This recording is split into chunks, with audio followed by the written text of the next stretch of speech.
Hey, it's Benjie Cole, son of Al Cole from CBS Radio, welcoming you to another edition of People of Distinction, the talk that gives an in-depth view of some of the most dynamic, intelligent, and successful people on the planet.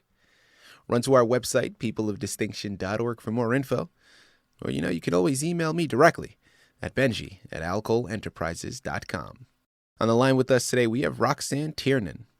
We'll be discussing her fantastic book, Zipping Along, available at Amazon, Barnes & Noble, or if you guys want to get everything that Roxsane has to offer, do yourself a favor and go directly to her personal sites.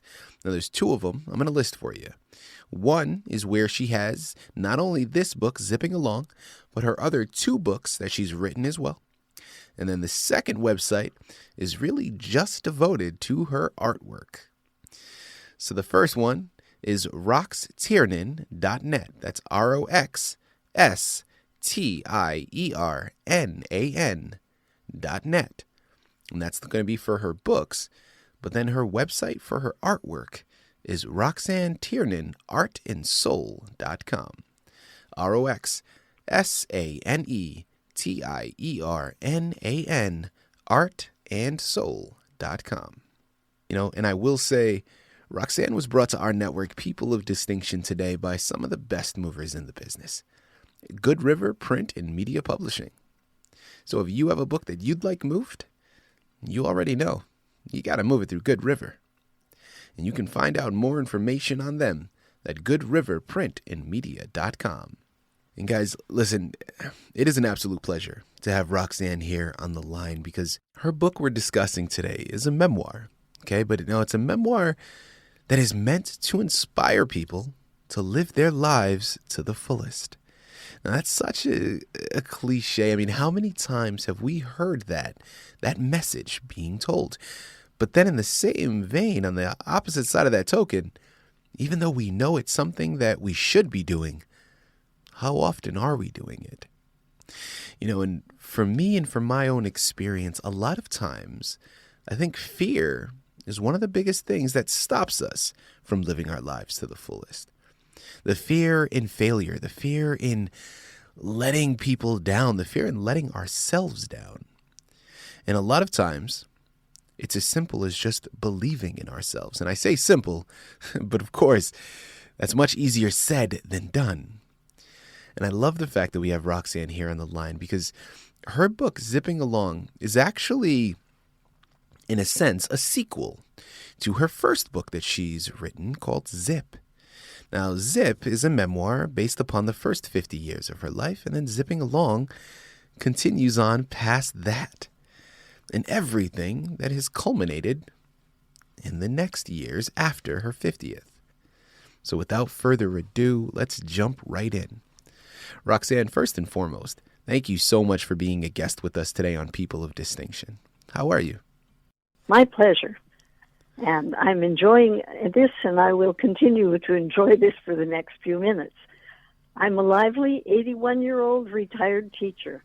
I taught high school, mostly international students, and I learned from them, and they learned from me.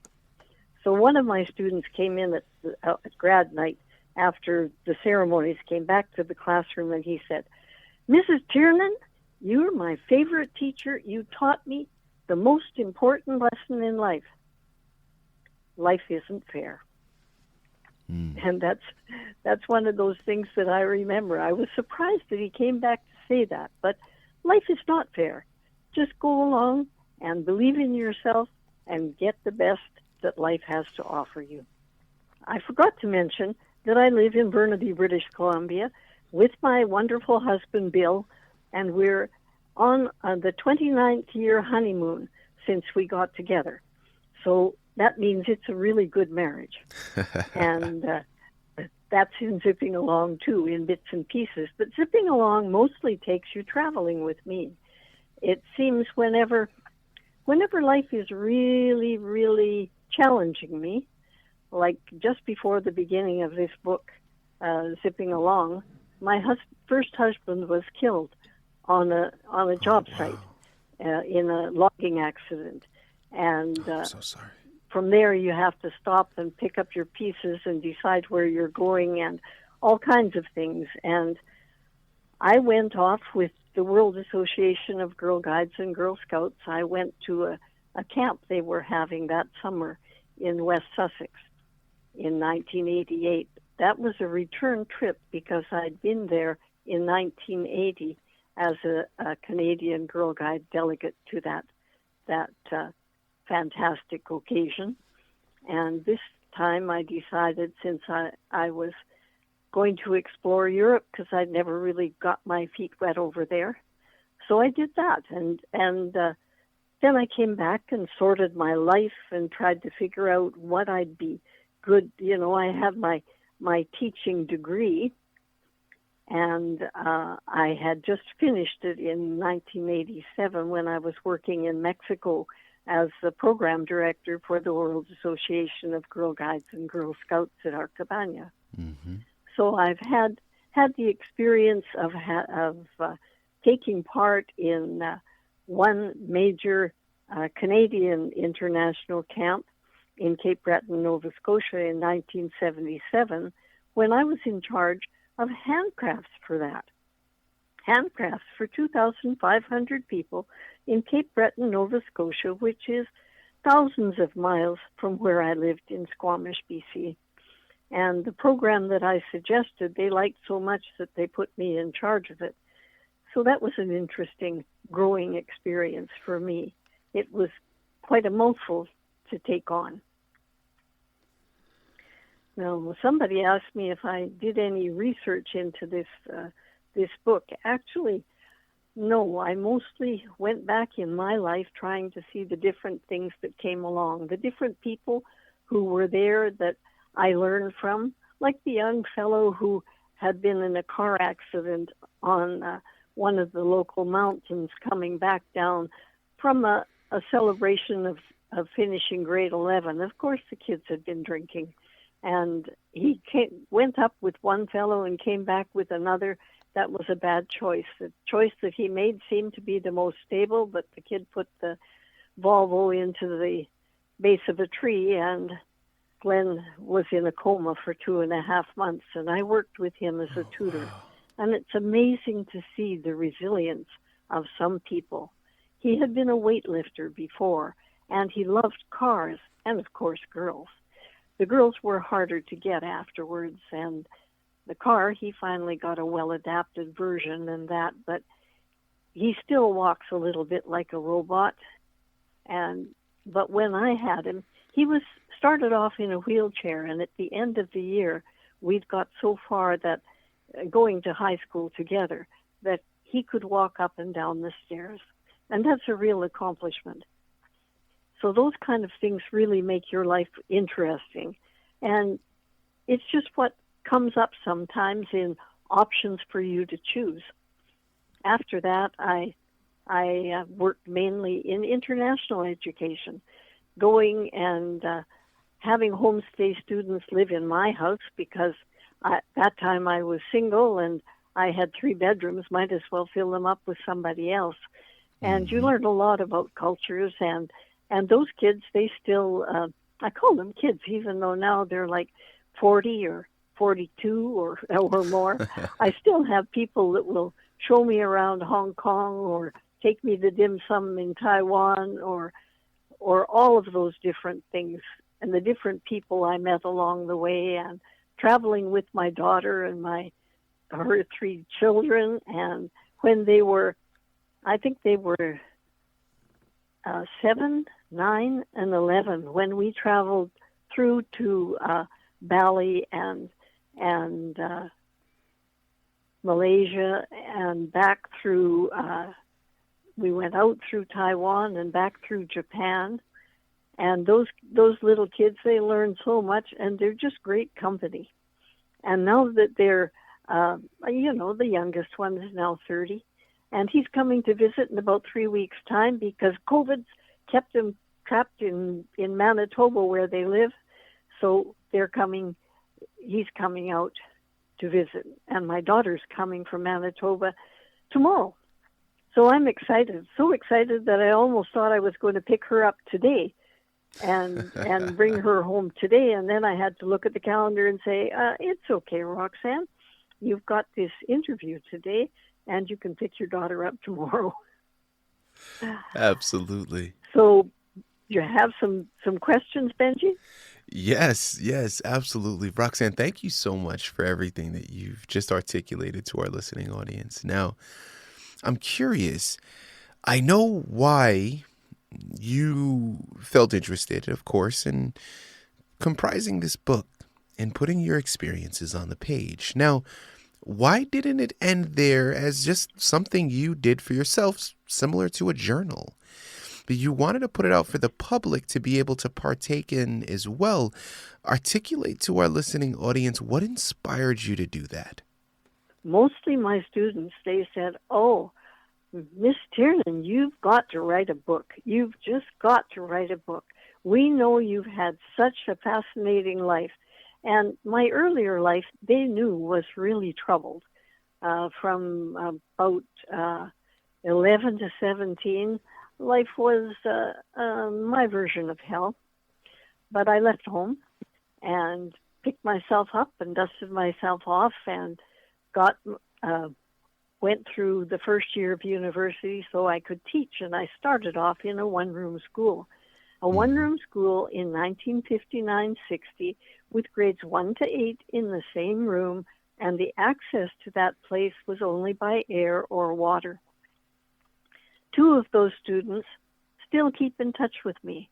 And in 2018, their mother died. And I said to Bill, we've got to go to the funeral. You know, I haven't seen her in years, but we've got to go to the funeral. So we drove the hour east to Chilliwack and were there for the funeral. And as luck would have it, the daughter of that woman has partnered with one of my cousins. So I get Christmas cards, and we keep in touch. And some lady said to me, well, excuse me, I don't know you. How did you know Iris? And I said, she was the model for how I raised my children. She was very fair and just a wonderful, genuine human being. And I met her in 1959 when I was teaching school. Wow. So those are some of the reasons. But in 2018, I not only went to that funeral, but a week later I got a letter from one of my ex-students saying, hey, I live in Summerland, and I'd love to meet you. Well, he had passed the information on to another student, another person that I'd never met. My husband and I had left Bear Creek in 1963 when my youngest daughter was born, and this other family had moved in 1965 and stayed till 72, so we exchanged information. But that was the beginning of the highlight of the year that I found the best. And this isn't even in that book because the book finished in 2003. But one of my friends, when I worked in Mexico in the Cabaña, she was my assistant. And in 2018, about a month or so after this business with the funeral and getting in touch with people that I hadn't heard in years and years, she sent an email saying, Roxanne, I just brought my kids back from the Cabaña, and they passed the Cabaña Challenge, and I'm so impressed. And I said, yay! This was all online in Facebook. And then a couple of days later, somebody else said, oh, yeah, and I took my girls to the Cabaña, and they passed the Cabaña Challenge, and I'm so proud. And I said, good, And then a couple of days later, Chiquita sent back to me and said, and Roxsane Tiernan designed the Cabaña Challenge, which meant I had a chance to influence the lives of hundreds of girls from different countries. Fantastic. And all I did was ask them to learn 5 words in another language, to learn how to cook a meal that you paid 50 cents for each person's ingredients, and simple things like that, and to go back and try and improve their local community ecologically. So so far that's been one of the highlights of my life. Fantastic. Guys, again, here on the line with Roxsane Tiernan, we're discussing her fantastic book, Zipping Along, available at Amazon and Barnes & Noble. But make sure you check out her two sites, roxtiernan.net, but also roxanetiernan.artandsoul.com. Now, Roxsane, next question that I'd love to get into. Now, correct me if I'm wrong, but Zipping Along is a sequel to Zip, correct? That's correct. Now, Zip is a harder read.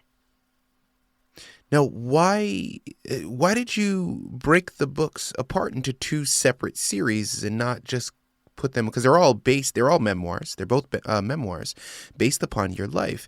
So why did you decide to break them apart into two different series? I guess it just happened that way. I had my youngest granddaughter willingly typed and put everything together for Zip. She, I had been hesitating in putting this book together because some of it's just too hard to swallow. So anyway, I put that in. It's not as well written, probably because I wrote a good part of Zip as just these are the facts, and trying to keep my emotions out, just bottling things up, which is what I had learned to do as a very young person. It was just don't cry, bite your tongue, get on with life. But I was fortunate. I learned a lot during that time of my life.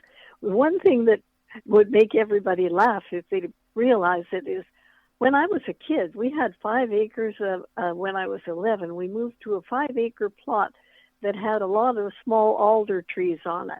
Small, anything 6, 8 inches, 12 inches through.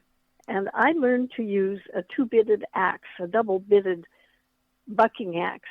And my job from when I was 11 till I was 17 was to chop down, saw up, split all the wood that was needed to keep the stove going and keep the house warm. And I didn't like being called Muscles by the local kids, but I learned a lot about the bush, and I'm very comfortable in the bush. I just love being out where there's trees. Absolutely. And that's kind of off topic a bit, but that happens. Thank you very much for sharing. So we have Zip, then we have Zipping Along, and then we have the last book is called Art and Soul. Talk to us quickly as we start to tie up this fantastic interview. Talk to us a little bit about Art and Soul. Art and Soul is a book that I just love to put together. When I was in Mexico, I was trying to teach myself to laugh and to cry. And in order to do that, I learned how to write poetry. So I wrote a whole bunch of things that were really neat and really interesting, including what my job was and a few other things. But a few years back in, 84, I learned how to do torn Japanese paper collage. And you can make a fantastic picture that way. So I decided to put a poem I wrote with a picture I'd created. And that little book is another little treasure. It's just very, very special to me because I didn't know when I went to Mexico that much about writing poetry or much about writing anything because, you see, I graduated out of grade 11. I didn't have time to take grade 12. I took it in summer school. I took English 12 and English literature and math in 12 hours apiece in the summer and wrote the provincial exams. I got through and got into what was then grade 13, which was first year university, and that was no cost. So then I worked on getting scholarships to go to UBC and take my second year at UBC and become a basic teacher. So there's a lot of info in these things. Yeah, I have lived a very, very full life. I've had